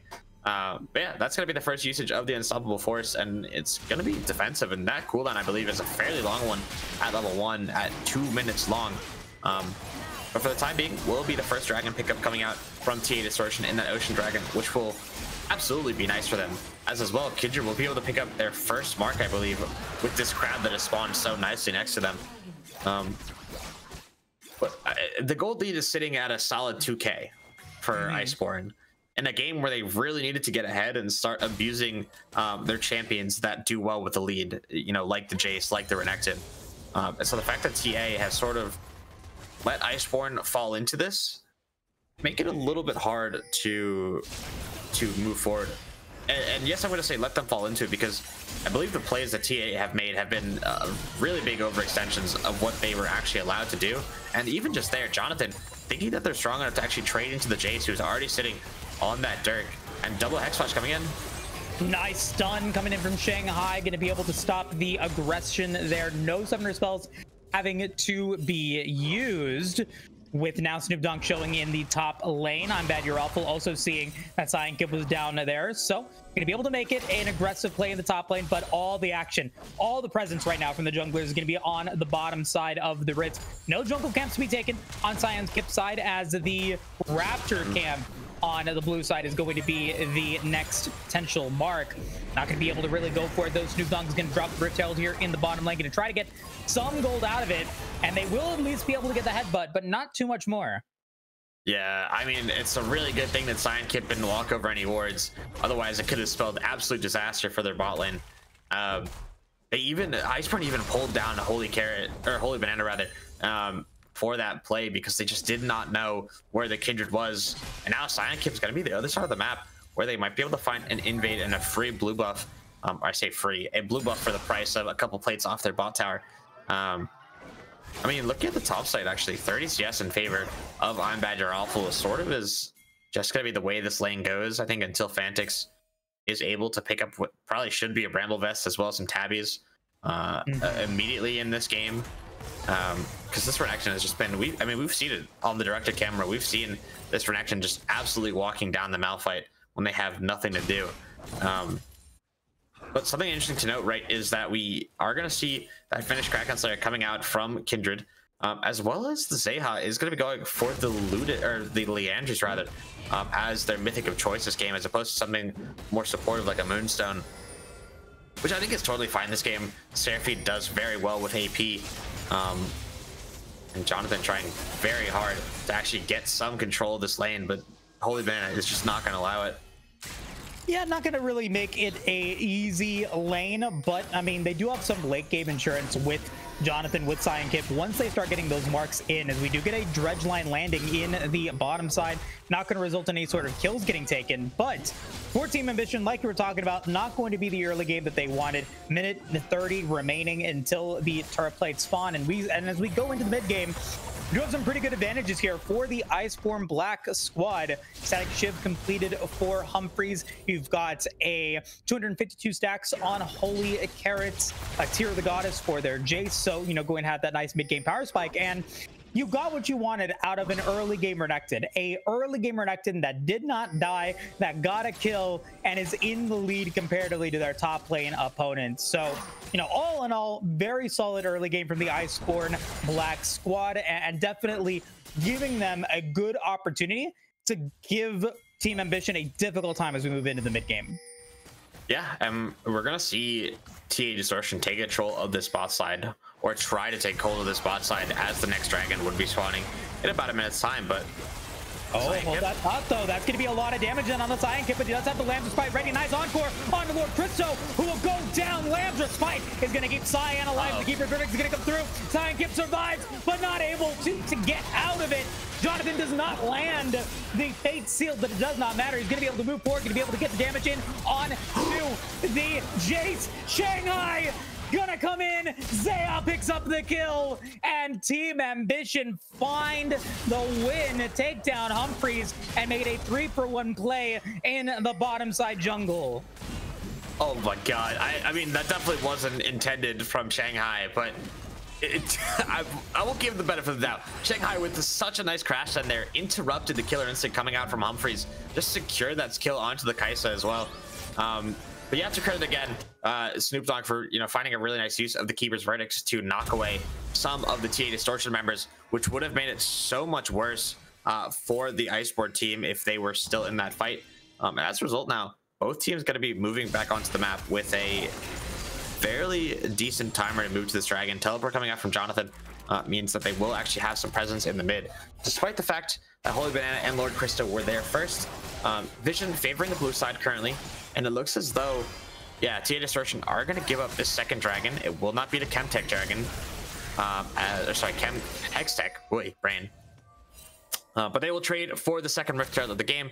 They were not able to pick up the first, but they will grab the second one and try and use it. Probably knock down this mid tower would be my guess. Something to note is that Iceborn pulled all 5 members for this play, and now I'm Bad Giralful has to make the long trek back towards top lane. We'll have some company though on the way. I almost had the hat trick Septi. If only it was a Chemtech. If only it was a Chemtech Drake. The most neglected dragon strikes again. Oh man, the Infernal Soul is going to come in as we are going to get a play here onto Cyan Kip.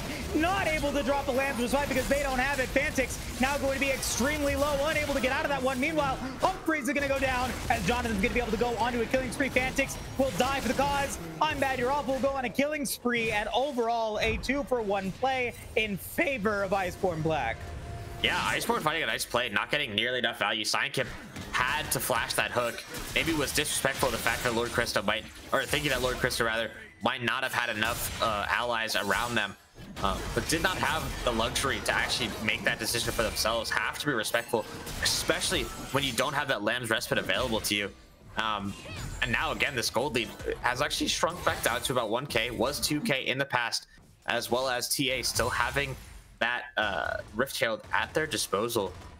Just doing a nice job farming back up. It has remained about 30 CS in favor of I'm Bad Giralful. The CS lead has not changed in that top side, as well as Jonathan actually building a bit of a CS lead for themselves in the mid, about 30 for them. So very nicely well played from the mid laner, or I guess from the top laner rather, of TA Distortion in this game. But curious because this Infernal Dragon is not going to be, I think, too impactful for either. Probably better off for the side of Iceborn Black. And I just want to say, Holy Banana gonna go down, and that's it. There we go. Cyankip will pick up another kill and another mark.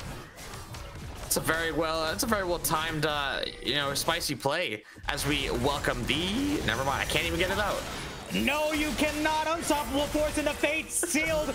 Fantix and Jonathan will take down another 2 members of the Iceborn Black squad. That's going to be the Rift Herald can get dropped in the mid lane to take not only the tower, but then also potentially get an and one headbutt here. And it will Septi. Team Ambition finally take the gold lead here in the game. Yeah, 600k or 600. Oh my goodness, 600 gold. Sorry, in favor of TA Distortion. And honestly, I like this late start because it means that we get raids, and those raids mean that we get spicy action in return. So thank you everyone from Risen Esports joining us. This is the week 4 matchup of the Aegis Marauders League, our Masters League, our Masters Diamond League rather. We currently have game 2 of Iceborn Black versus TA Distortion, with TA Distortion had a very solid game 1 and are currently leading the series 1-0. This game has actually been going pretty well. I think for both teams, the fact that TA Distortion have been able to pull this back is absolutely amazing for them, because looking at how these matchups are going to go, I think the mid matchup is going to start getting worse and worse for Iceborn. Same with this topside matchup. So the only thing you really have going for you is the fact that Kai'Sa scaling rather has not really been halted too much, as well as Snoop Dogg has been doing so well for them in this game, being the absolute nuisance for the likes of Jonathan, and just not letting them breathe in these fights. But now the game has settled down into our pace a little bit. We see our laners matching up. We see Young going back towards the bot side. Cyankip is around as well, so we could potentially see a 2v2 as this bot tower goes down, but nothing for the time being. And did they drop that Rift Herald on bot side? I think so, right? Yeah, they were able to get not only the tier 1 tower, but then also the and one headbutt to be able to get the tier 2 tower down to less than 30% HP. So really nicely done from the likes of Cyankip, Zeha, and Shanghai to make that happen. But now with that being said, a 4-1-3 Yone Jonathan, extremely strong with that Infinity Edge now unlocked. 4-4-2 isn't the sexiest stat line, but it does mean that Cyankip has been active in a lot of these plays and has a decent stack or mark count. If we could take a look at that really quick PVS to kind of see where Cyan is at. It is currently sitting at 5, the stat count. Yeah, so it does have that first upgrade and is 2 away from the next upgrade. And this is Hold that thought though. Encore's gonna come in. Cyankip is gonna probably have to drop that Lancer fight and use all 5 of those marks to get something happening here as the tower does go down. That's gonna be a teleport to come through. Snoop Dogg is gonna die. There's the Lancer fight. Shut down on the Snoop Dogg. Cyankip survives and Jonathan gets a double kill right as Baron spawns. Yeah, we're gonna have a 20-minute Baron here. Oh my goodness. I was gonna start talking about how it looked like Renekton was hitting a brick wall. But it seems as though the brick wall has decided to fall on Iceborn Black in this game, as Jonathan did such a nice job in that fight. You know, always scaring me. I always get super scared when I see Yons go for the Fate Sealed when they don't use their E ability, because then they're just in the enemy's face with no safety net. But I mean, honestly, that was so well played. 2 items now going to be finished for the jungler and the mid laner and the AD carry, or rather AP carry of this game for the side of TA Distortion, and the gold lead has properly swung. Moose, it is now 3.5k in favor of TA Distortion. They're going to be looking to take down their second dragon. We'll see if they are able to do it. Both teleports used from both Jonathan and Zeha to make sure that they were able to get river control and minion wave control for just a couple of seconds. So they will be inside the river trying to be able to get this dragon and avoid any opportunity for Iceborn Black to get any sort of advantage here in this game. Snoop Dogg not able to find anything with their first headbutt as the dominance comes through. The Magnet Storm comes in as the Magnet Storm. It's 3 members on top. Wolf Force follows from Fantix, and Team Ambition will take down 3, will take the dragon, and still have about 2 minutes remaining on Baron buff. They are looking to just blow this game out of the water here. A home run grand slam for Team Ambition. Yeah, and that's what we call a good old press of the R button. Good old press of the R button is a good old win of the game for the side of TA Distortion in this game. I'm Badger Awful was completely forced off in that fight, and TA did such a nice job of recognizing Shanghai, especially with that flash crash down Magnet Storm, as the hook gonna land onto the Malphite. Trying to be able to come through here. Crystal's going to be low. Snoop Dogg is going to land the Keeper's Verdict, and that's going to mean the inhibitor survives for the time being, but that's going to be okay. Zeha still has the opportunity to shield and heal. Even with now that Cosmic Drive, they're going to be able to get a little bit of extra HP back onto their members, and the inhibitor will eventually fall. Jonathan, with the Soul Unbound, will be able to stay alive there, so that's fine. But the objective was completed there, Septi. You got the inhibitor down in the mid lane. You got the second dragon, and you got a little bit extra gold in your pocket. You're up by 3 or 6k gold, 7k gold if you're Team Ambition.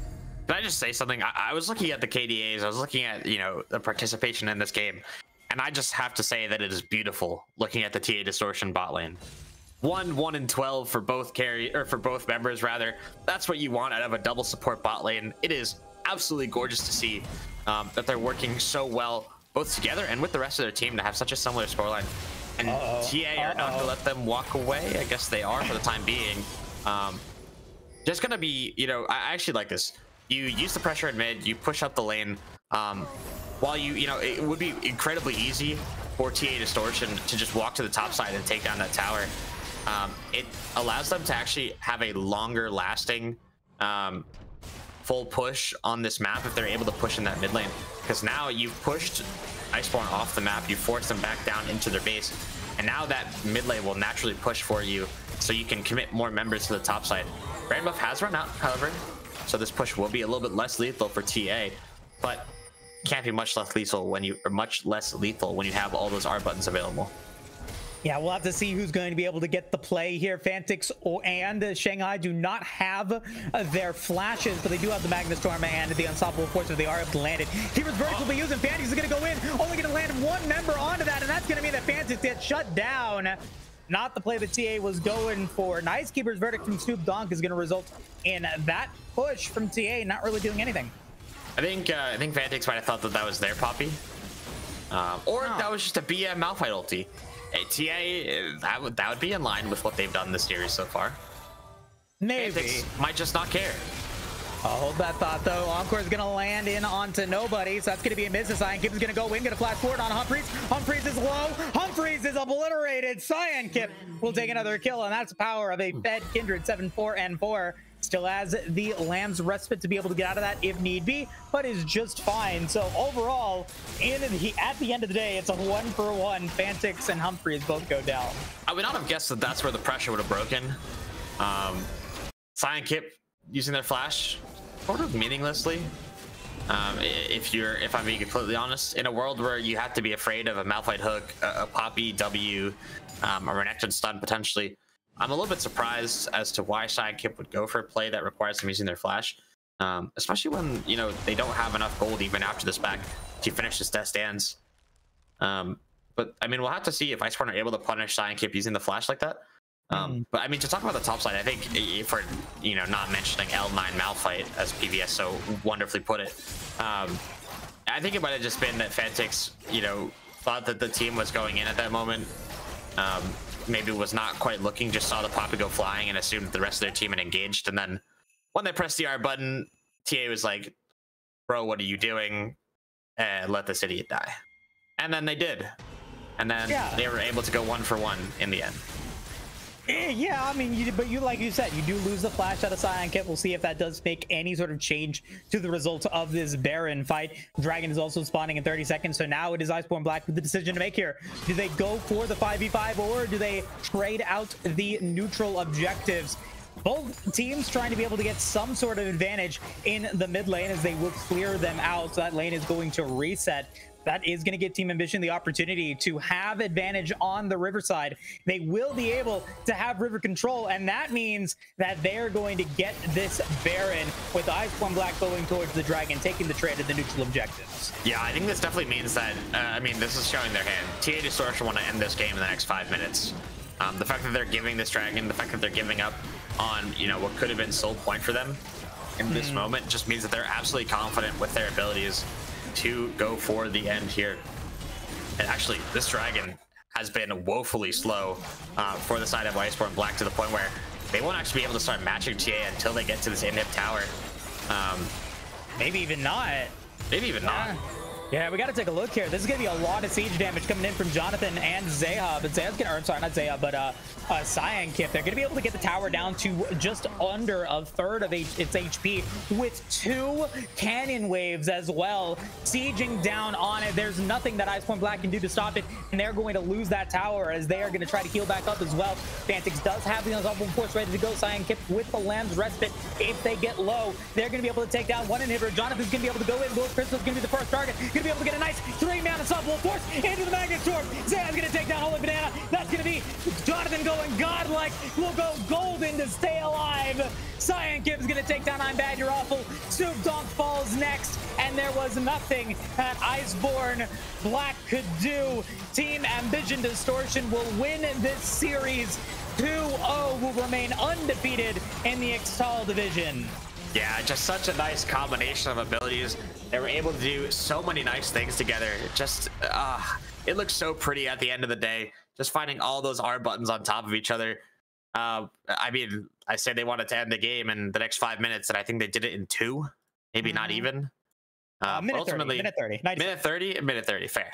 But that's what you wanted to see. Snoop Dogg doing a little bit less damage that maybe they would have liked to in this game, but ultimately, I mean, your job is an ulti bot. Your job is a keeper's verdict, bot. Yeah. But I mean, it did look very nice, right? Iceborn, they tried to get something back. They tried to trade the Dragon, and as a result, they got caught. They got caught too far off guard and too far on the back foot to actually stop the train that was TA Distortion on that final push. It was a good game, I think. We got to see a different style come out from TA Distortion. We got to see a Malphite from Fantix, who up to this point had been playing nothing but carries for the most part. We saw Jonathan playing the Yone, which again, fairly similar, maybe cooking a little bit from last game. But I mean, it was really interesting. I appreciated the different style of play that they've shown since, a bunch of the different, the previous weeks rather. I mean, you could clearly see, I don't know if I have to say this out loud, but my MVP goes to Cyan Kip for the whole series.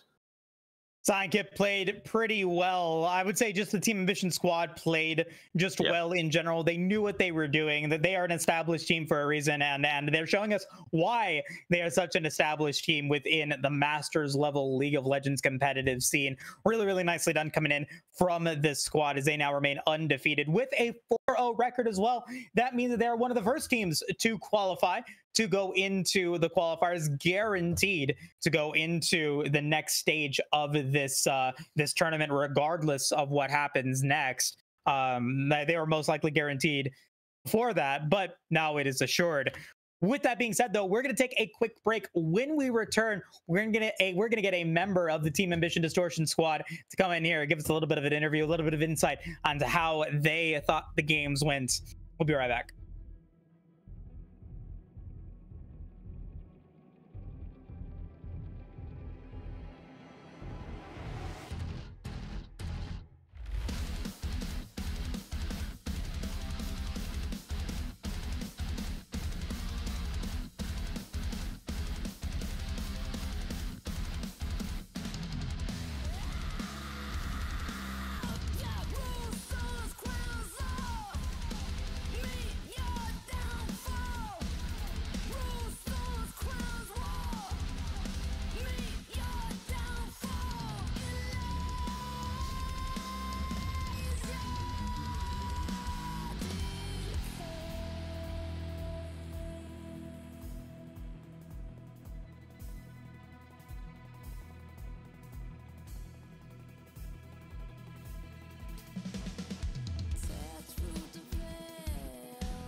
Welcome back, everybody. The Aegis Marauders League. We just completed our week 4 streamed matchup.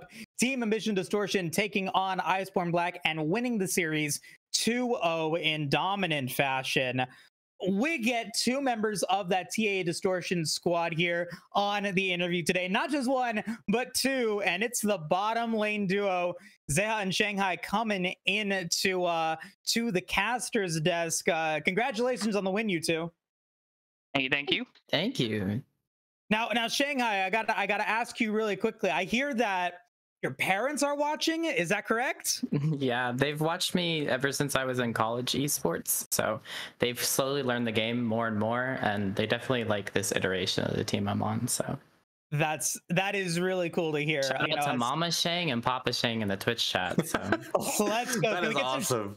Can we get some shout outs in the Twitch chat, please? That is amazing. 10 years ago when I was 19, when I had dreams of potentially being a potential esports player, I would have loved my parents to know what's going on, but now it's too late. They have no idea. So really, really cool to watch. Really cool to see, parents and other supporters of players really start to take a notice of your esports achievements. Speaking of, Zaya Shanghai, bottom lane duo coming in to this series, playing that Rel, playing that Ashe, playing a more supportive style duo. Do you guys feel confident playing that style of play? How is the synergy coming into this AML different to say different iterations of the team that you've had in the past? If I were to answer that question for us, so far it is obviously a new team. DA Distortion has been a team that's been around for a while, but this is a completely new roster I built up from scratch. Yeah. I scouted every single player myself with a coach, our coach Dory. Shout out to him. He's awesome. I think while playing with each other, we realized that every single player has a carry potential. And you know what? We have the trust to play utility role if needed. And I'll be honest, I haven't played too much Seraphine per se in scrims or practice. However, pretty easy champs to play. Just press R, win the game. So yeah, that's how it's been. I trusted my teammates that we have the compositions to execute if we play to our plan. So that's what happened. Awesome. And speaking about playing your plan, I gotta talk about draft because we started talking a little bit in the break. We talked about, the second ban phase in game one was a choice, and yeah. I appreciate the letting Iceborn know, in that second game. Although, I mean, if when you guys rewatch the VOD, you will see that Moose and I were talking about the exact same pick that you banned. I think anyone in the world would have seen that Maokai ban, or that Maokai pick rather, coming in.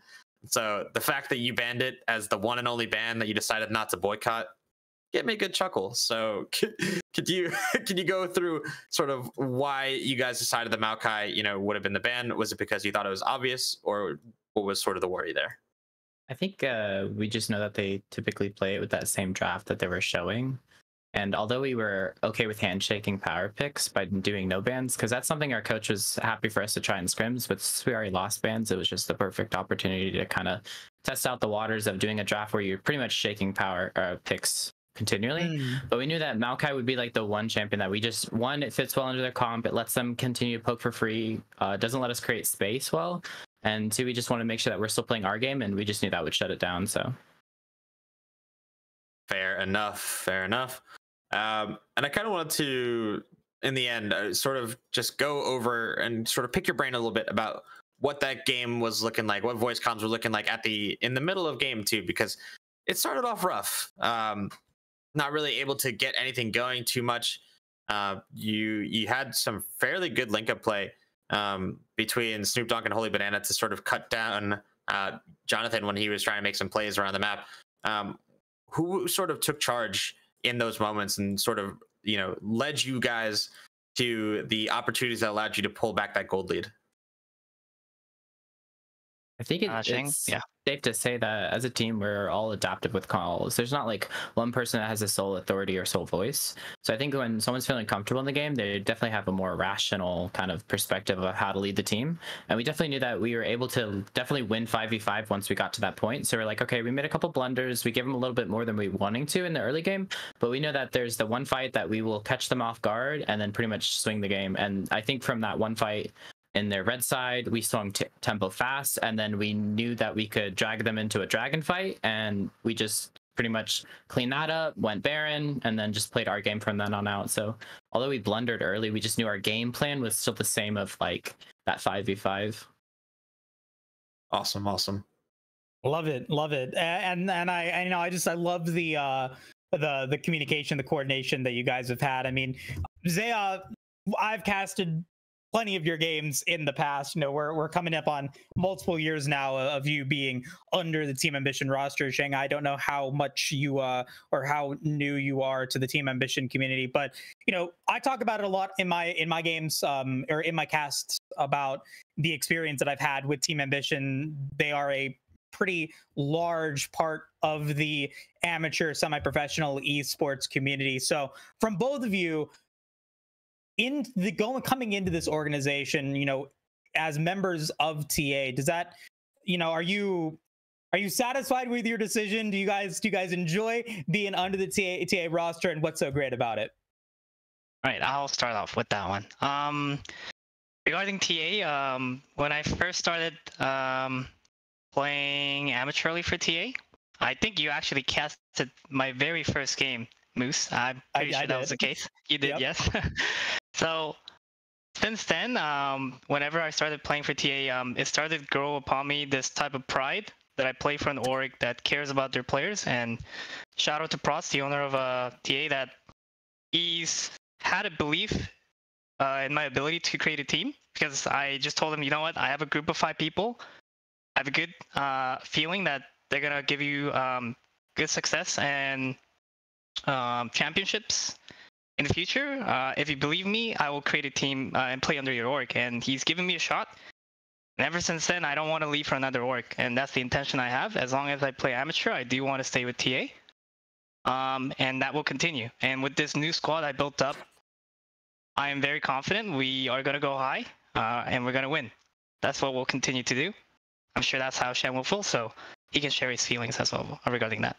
I will say I'm very new to the Team Ambition. I didn't necessarily know the legacy they had. I just knew that following college graduation back in May, I wanted to still stay competitive with esports. I wanted to stay kind of pursuing that Twitch streaming kind of dream in a sense.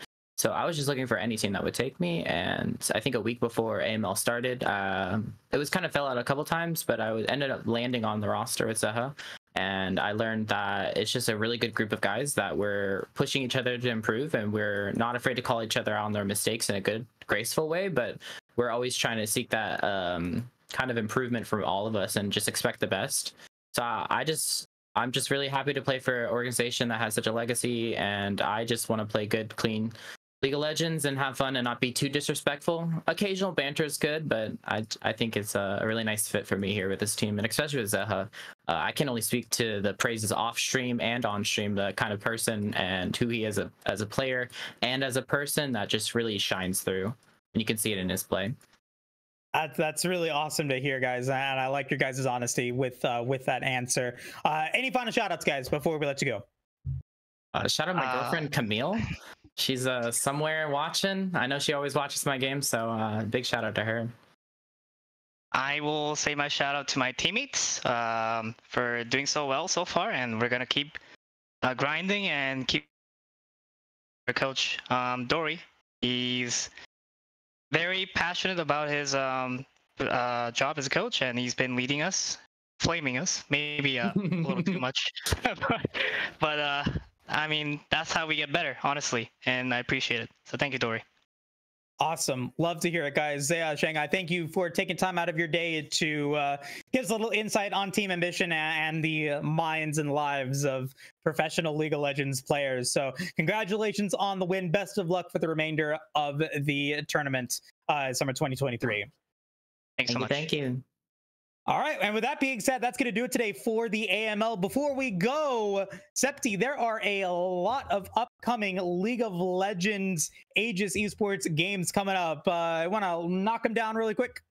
Yeah, I mean, I can't list all the matches of the week, but we always have so much content for you guys here. We have the APL on Thursday, we have the AGL and the ACL on Friday.